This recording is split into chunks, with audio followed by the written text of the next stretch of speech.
Fine act, she is Lydia Johnson.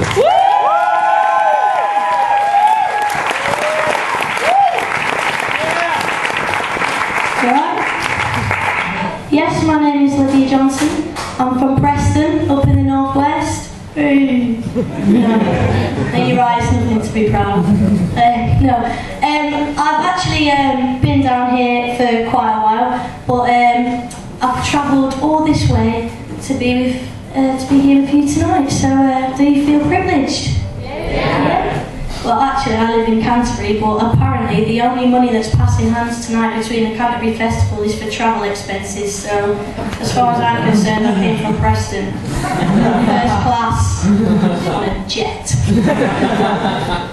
Now, I quite like being quite far away from home. Got quite a different accent, stands out quite a bit. I'll be in the pub, be talking about like tripe and whippets and gravy or something. And someone will come over and be like, "Oh, you're not from round here, are you?" I say, "No, well done." "No, I'm not, from Preston." "Oh, up north. What brings you down here then?" "Gravity." "Who are you?" But I went home to visit the family a couple of weeks ago. I was listening to something on the radio and it was about Britain's tightest people. I was actually sat in my car in a car park at the time when my dad was robbing from Netto's. He's a contender. Definitely is. If you look up the word tight in the dictionary, there is a picture of my dad, Benjamin Johnson. See also skinflint, scrounger, and sends his 3 kids to school in the uniform on non-uniform day because he won't give them a quid. "Oh, Dad, can we have a quid?" "What? 3 of you? You want a quid each? A quid each?" "No, Dad, we want 33.3 reoccurring pence each." "What's wrong with you?" We'll always go to my mum and be like, "Mum, Dad's been really tight. We want to go non-uniform day." Her mum's called Wendy, and she'll have a word with him. It never works. Like, Wend, you're off your head, you. He always says that. "You're off your head, you, Wend. What, you want me to buy the uniform and then pay for him not to wear it?" "You're off your head. You want him to go to school in their own clothes?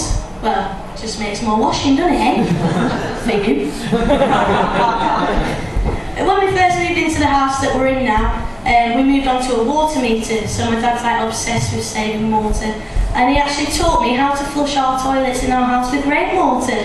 It's a skill that I put on my CV. Basically, what it entails is I have to carry a bucket of rainwater to the toilet with me, lift off a solid porcelain lid. When I flush the toilet, I've got to fill it up with rainwater before our own water gets in there. I said, "Dad, I'm 8. I'm just going to do a wee in the shower." But my dad, he lives by this philosophy. I don't know if you've heard it, if you've heard how people live by this philosophy with bathrooms. If it's yellow, let it mellow. If it's brown, let it mellow. But he thinks it's fine. I find it quite embarrassing. We've got a sign up in our toilet, right? It's next to the loo roll, it's a little arrow, and it says, "Please use both sides." Embarrassing, Dad, when you make stuff round, isn't it? Next to that, it says, "If you do a wee, use 1 sheet. If you do a poo, use no more than 2. My mates are scared to go to the bathroom in my house, but my dad's listening at the door, see if they flush the toilet or not. But, sorry, it's actually true, that's why. But yeah, it's really tight. The first thing actually done when he moved into our house was remove the light bulbs that he deemed were unnecessary. When you turn our kitchen light on, 6 spotlights come on. Benj nearly wet himself when he went in. 6 light bulbs with 1 switch when they're off their heads. We'll take 5 out, we'll leave that one there, over cooker, for you. We'll leave that one, but the rest, they're going. They have this little thing called Johnson's Jazz Night, and it's basically Benj, he's daddy DJ. He plays a bit of Barry White, Luther Vandross and some Marvin Gaye. Wend, she does the cooking. by like extractor fan light.